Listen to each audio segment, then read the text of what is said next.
Good afternoon, ladies and gentlemen, and thank you to all of our presenters here, including the Chief Minister, for giving us a sense of where things are headed, not just in 2018, but in the foreseeable future. At CNBC TV 18, I run a show called Young Turks. It is India's longest running show on startups. So we started tracking startups well before startups became sexy in India. So we're very happy to be here to partner with this event to talk about the technology disruptions that we're likely to see. I think the stage is set. May I request all of our panelists to start getting seated, sir? May I request you to join us? Come. Please go ahead, sir. Can we have our tech disruptors join us on stage as well, please? Jack, Raj. Yeah. Yeah. Excellent. Thank you.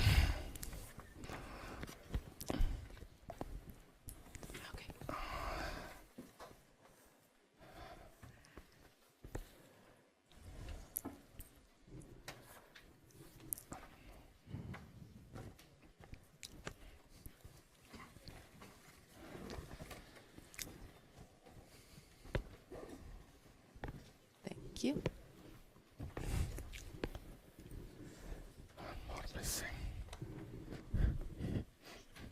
That's for you. Hi. All right. Mr. Naidu, if I could start by asking you, sir. Yes. We have 20 minutes, and I don't want to get the bells ringing again. So let me start by asking you, what is going to be the big focus area for you? You've believed in e-governance in your previous term as Chief Minister as well. But in addition to everything that you've already sort of articulated for us, the vision that you have using technology for the state, give me a sense of 2018. What is going to be the priority and the focus? Now, 2018, we are reaching a stage. Now people are using so many devices, Alexa or Google, so many things. By doing all these things, any grievance of any citizen to government, if you can voice recognition or other authentication, we can solve all the problems. Okay. It may be pension, it may be ration, it may be power connectivity, anything for that matter. I'm very happy so many people are here. I have to integrate everything. I'm having all the data available. It is a wonderful time. Specifically, what are you going to do to ensure that you create a robust ecosystem for technology disruptors to operate out of the state? What I'm saying, ultimately you have to give cost effective and also most livable. When it happens, all these things, if you create wealth, if you can maintain sustainable development goals, then only it will happen. All these developments are going to add towards that. My stakeholders are my citizens. Yeah. I have to provide better, best living standards, no poverty, all power security or gas security, fiber security, all security I have to give him real time. Okay. In real time. Jack, let me ask you about the opportunities that India throws up. In the light of the fact that we've got a government that believes that less cash is the way to go, we saw the demonetization exercise. We've seen digital payments rise significantly since then. So how do you sort of see the Indian context today, and what do you believe is the need of the hour now to ensure that this continues? Yeah, I mean, I'll just start by saying, you know, certainly from where we sit, there's probably no single market in the world that represents more potential for broadening inclusion and expanding access to financial services through electronic payments than India. And we're excited to work with the government in India and Andhra Pradesh to unlock that, because you know, both governments are making all the right moves to put themselves in the lead in terms of the way that they're supporting and driving innovation. So you know, from our perspective at Visa, you know, what is it going to take? I think it's going to take continued investment in public and private partnership to continue to drive more merchants, more consumers into the fold with respect to electronic payments. I mean, as you mentioned, demonetization was a great start. When demonetization occurred, penetration of electronic payments in India was at 7%. Yeah. It's at 50% globally. So we have a long way to go, but we've made a lot of progress in a very short space of time, supported by investments in innovation by companies like ours, but moreover by the Indian government itself. Before I get to Raj, you spoke specifically about public-private partnerships and how that is nurturing this digital payments ecosystem. Specifically, what is it that you would like to see the government put on the table? Well, it's from a payment standpoint, it's complicated. You have to get a lot of things right to really get the cash out of the system. You've got to get the consumer there. You've got to get the merchant there. You've got to get the financial sector there. We certainly can't do it on our own, and no single player in the payments ecosystem can do it on its own. So we turn to government as a strong partner to help lead the way and set the scene and set the tone and make the right investments. What the Chief Minister talked about earlier in terms of just being declarative that less cash and cashlessness is important is all by itself an important move that governments can make. But furthermore, active support in converting government itself to electronic payments acceptance. Which we've seen happen in Vizag and Andhra Pradesh, which we're really excited about. So what kind of investments are you willing to make in India, given the big opportunity that you see? We're very invested in India. I mean, at Visa, we've been in India for 30 years. Yep. And we have invested probably more in the last 2 years, both from a payment standpoint, but also just from a human capital standpoint, and expanding our footprint all over the country. And we're just going to continue to invest on both dimensions because we feel there's just so much potential there. Raj, where do you see potential? Where do you see the most opportunity that you can capitalize on? There's two areas we've invested in India in the past year in 2017. The first is around payments. So we're big believers in the fact that there is more space in the payments market, even with Paytm and other large players. We think that there's more innovation coming in the space. We invested in a great company in the space late last year, and we were lucky to get in before the demonetization happened. And the company's grown incredibly fast since then. The second space where we see a lot of opportunity is Indian entrepreneurs thinking more globally, specifically about enterprise software.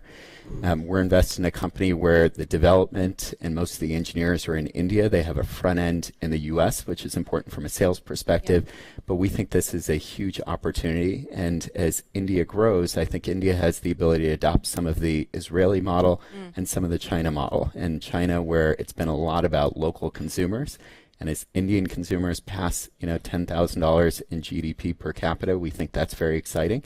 But on the other hand, it still will take time. So India thinking more globally and building businesses for outside of India, which is much more the Israel model, is one that we think will also work in India. Okay, so a marriage of the Chinese and the Israeli model. If you're betting on payments and start software as a service at this point in time, in 2018, what's going to be the big idea that you would like to bet on? The next frontier for us, for India, is digital health. We think healthcare in India will be transformed. Younger people who have more discretionary income, who are more aware of their health and want better treatment options, and elderly people. And when you combine that with a large portion of people who are not near a primary care provider, we think enterprise software in digital health is the next frontier in India. Okay, digital health, next frontier. Let me ask you about the opportunities that you see in India and what looks ripe at this point in time from a bet that you would like to make. Sure. So, look, in general, AI, IoT and blockchain have been referred to here today a few times, and that won't surprise anybody. Listening to your presentation, I think about open, decentralized platforms as what should underpin some of that. You talked about a central hub. Well, it can be logically centralized, but physically decentralized and open to all parties, society, government, and business. Yes. Since you're talking about blockchain, and this is the big buzzword that everybody's sort of trying to understand and grapple with at this point in time, governments included.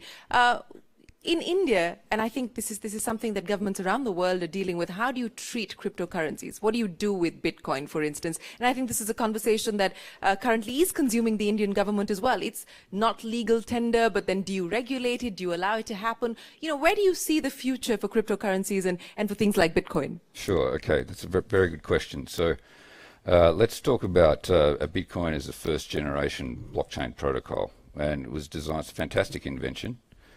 designed to be a cryptocurrency. But today I think we could all agree that it's not necessarily being used as a prevalent medium of exchange. So it's more of a speculative instrument right now. But what underpins it, of course, is a fantastic invention which has proven consensus mechanisms. And it's also proven that we actually don't need a company in the domain of the intermediary. Now, this is a big deal. Yeah. If you think about the business models of the last 30 years, the last 3 decades, a majority of the most successful business models have been dominated by intermediaries. So you think about banking, exchanges, eBay, Facebook, Google, Amazon, Airbnb, Uber, they're all intermediaries.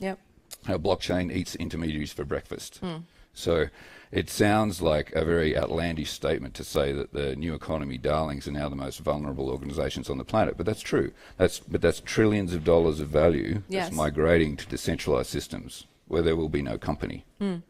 Now, in terms of currency, so in third generation protocols beyond Bitcoin and Ethereum, we'll see that cryptocurrencies become pegged to things like fiat currencies, or better still, baskets of fiat currencies. So we'll have inherent stability in those, and they'll become a medium of exchange, and tokens will be something else. They'll be important to the proper functioning of the system. So these things pull apart. How critical will it be for central banks to support cryptocurrencies if we need them to work?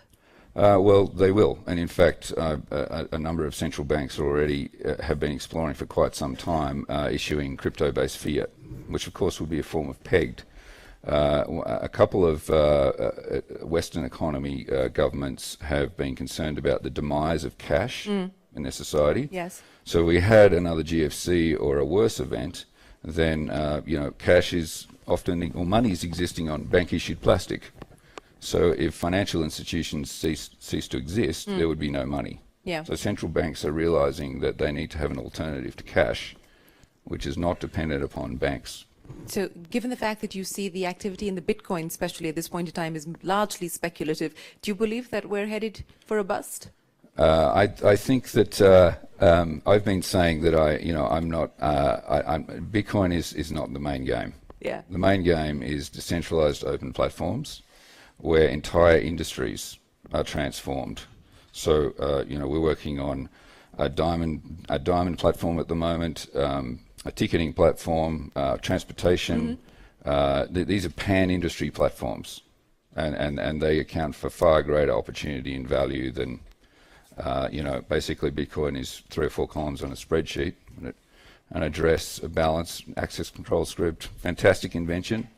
We should all laud it. So we're standing on the shoulders of giants. Yes. But it is what it is. The game ahead of us is much larger and much more impactful for society, business, and government. Okay, Mr. Naidu, you've heard from our 3 panelists here talking about some of the areas that they're interested in, the opportunities that they see in India. Digital health or payments specifically. What is it that you would like to see from them as they partner with you? No, it is a fact now. Future is for digital currency. Even I was the chairperson for the digital currency in India after demonetization. We have discussed thoroughly. There is a lot of prospects. We have given recommendations also. In this, there are 2 aspects. Even physical currency should be costlier than digital currency. Yeah. Then automatically it will take off. So you penalize the use of cash. Okay. That is what I am saying. Right. Then automatically it will pick up. People are very smart. In India, everybody is having smartphone. Microsoft, by studying Indian conditions, now they have developed Kaizala app. This is one app where multiple messages, multiple data, multiple layers we can send simultaneously. That is how it has done. Okay. So we are very clear. Cell phone is enough for future. Yes. To do business anywhere in the world. Well, penalizing cash would be music to your ears, Jack. Not only there. It sounds great. No, not only from their part, not only service providers, even governments. Government are the best beneficiaries out of it. Whether it's here in Davos or the CEO surveys that have been done by PwC and Deloitte and so on and so forth, the cyber threat is emerging as one of the sort of big challenges that CEOs are are having to deal with, and they're going to have that conversation at the top level. What do you see in 2018 around this area, and how do you see CEOs positioning themselves to face that challenge? Let me start by asking you. I think that if we continue on this thread around open decentralized platforms, we had Bitcoin, and Ethereum's brought logic into the network. As we move into third generation protocols, what we're dealing with is a limitless decentralized world computer that anyone can use. And it'll be far more tamper-proof, robust and secure than any centralized system that you can develop today. Mm-hmm. And eventually people will, again, sounds like another outlandish statement, will decommission 80 to 90% of their internal IT infrastructure and make use of this world compute platform. Wow. It will come with security, administration, everything else decentralized and as part of the protocol and the system. So you won't have to solve those problems entirely. And how soon do we get here?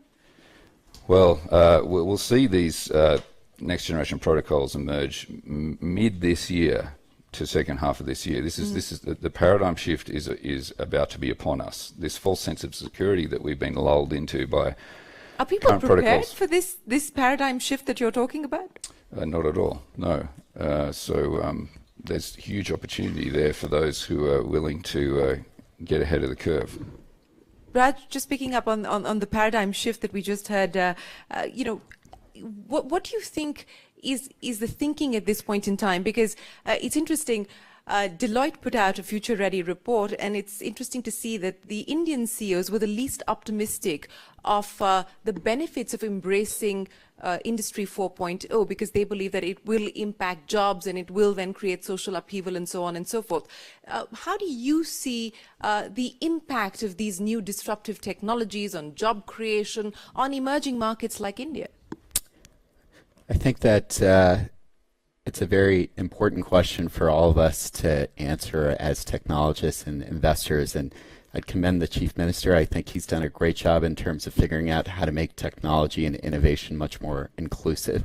And for me, the most important thing government can do is exactly that, to figure out, to Jack's first point, which is how can government be a user of new types of technologies, and how can they make it more inclusive for people to be entrepreneurs and to leverage that kind of technology. I do think that as these disruptive technologies come, there's not a question of are they coming, it's how do we prepare for them. Yeah. And so, for Indian CEOs, I think that there's much more of an opportunity than there is a threat. And if you go way back, I'm old enough that I was an entrepreneur in the late 1990s, and when the whole Y2K era came, I think it was actually in some ways the launch of the Indian IT sector. Rather than looking at it as a threat, I think Indian entrepreneurs, especially in enterprise software, which is where a lot of this change will come, they should think about how they could really be the folks who are driving Industry 4.0 rather than letting it come to them. Since we're talking about the inclusion agenda as well and using technology to be able to drive that, skills and reskilling. I mean, we keep talking about the demographic advantage and the demographic dividend that India enjoys. But if we're talking about Industry 4.0, we're talking about, the protocol, the third protocol that we're likely to move to sooner rather than later. What is it going to take from a government's perspective to try and reskill people? I mean, we have to think out of the box as far as education is concerned. Let me ask you, Raj, for your comments, and then I'll get the Chief Minister to address that as well. I'm sure the Chief Minister will have much more interesting perspective on this. From a technology perspective, what we believe is that education in many countries is really out of date. There's a few countries like Germany where they have been leaders in terms of how to reskill people without having to send them back for a 4-year degree. It's much more of using apprenticeship programs, online learning. Reskilling people is very, very difficult. I think that's the first thing to start with. And most governments have not done it very well. And so understanding how to use technology to help people get reskilled is one of the key areas. But the question is, what are the areas that people should be getting skills in? Obviously we talk about areas like coding and areas like artificial intelligence. Artificial intelligence is not an easy area to reskill people. It's an area that takes a decade to become a PhD in artificial intelligence. Where we see a lot more opportunities in terms of reskilling people is in advanced robotics, in terms of how can machines and human beings work alongside of each other. And while machines will take away some of the jobs that we see, we think that there will be more jobs in terms of how do you maintain advanced robotics in areas like manufacturing. And those kind of maintenance jobs are ones that we think people can be reskilled to, and are the kind of jobs that government should be focusing on getting people reskilled in a shorter period of time. Mr. Naidu, the jobs challenge, and how does a government try and address that? There's also a skills problem. We just talked about the disruptive impact of technology, and on account of that, according to the latest NASSCOM study, whether it's IT or manufacturing, 25% or so of the jobs that currently exist may not exist in the next 12 to 18 months. In that context, what does the government do? Now, what I'm saying, existing jobs, there will be some threat. Always there will be new jobs. Technology with the disruptive technologies or technology will bring efficiency. By the way, governments will have more resources. We can spend all the resources again on development and also on employment creation. It is whenever you want to create wealth, you have to use technology. Technology is one side. It is a no more option. It is a compulsion. You have to adapt, or otherwise you have to perish. There is no other way. For that, better way to move forward by using technology, as you rightly mentioned.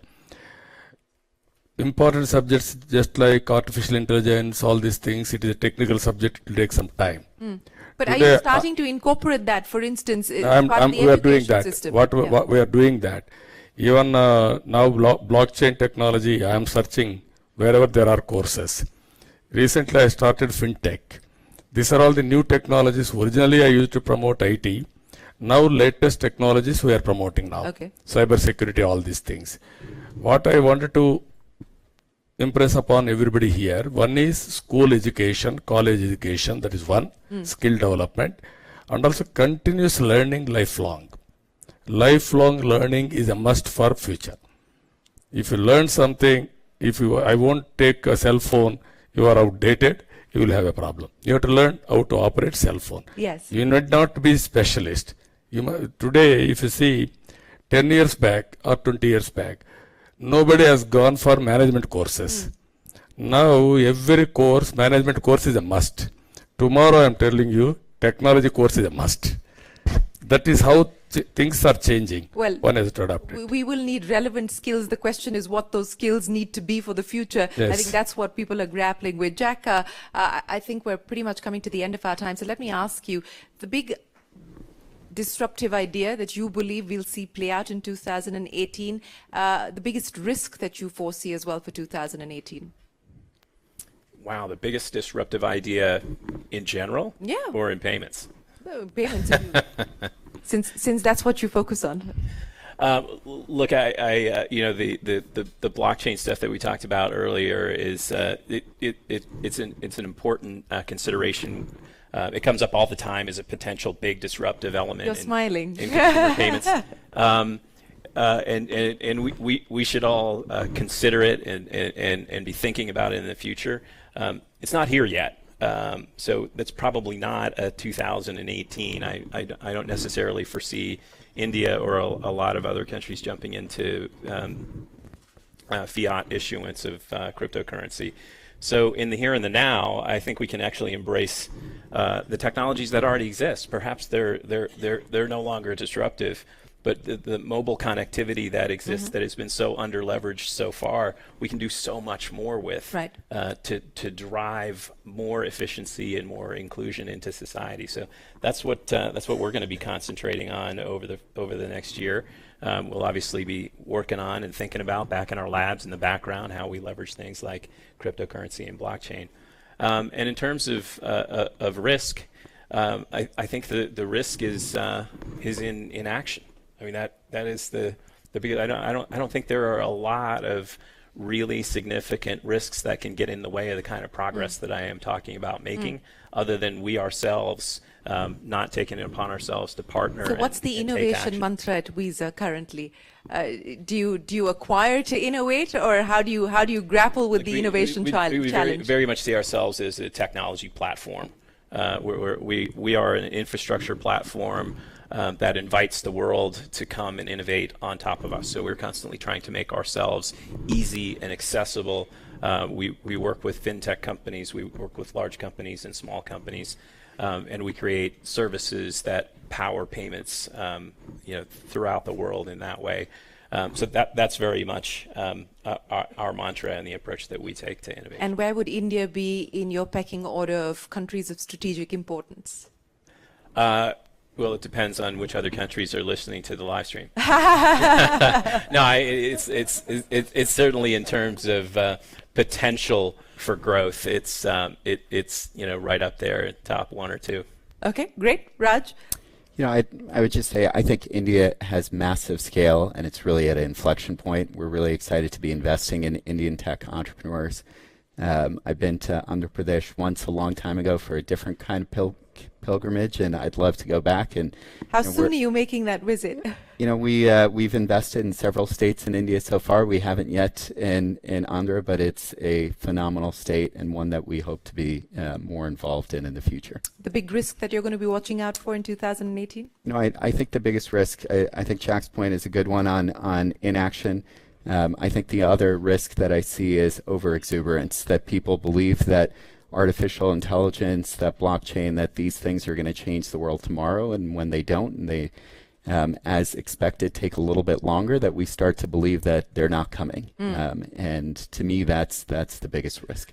Okay, that's the biggest risk. You've got 2 on that side, and you're in the other camp, if I could call it that. So it's coming, it's here. You're saying it's here. Well, we're building it now. So, I mean, I love it when incumbent intermediaries talk like that. It excites me. So, I think you said it all, really. You have to keep your eye on the ball here. It's, we've been lulled in a false sense of security because our current infrastructure in the decentralized universe doesn't scale, doesn't perform at scale, and we can't adequately govern the assets that we deploy onto this infrastructure. But that changes with next generation protocols. Now, the platforms we're building are aligned with that timeline. We'll be releasing them mid to late this year, the first industry platforms that will scale. So we'll see what happens. In terms of risk, I think you've already said it. It's just basically not getting lulled into that false sense of security and not waiting. There's no room for complacency. Not at all. I think there's enormous room for opportunity, particularly in what you described here today. I think it's fantastic.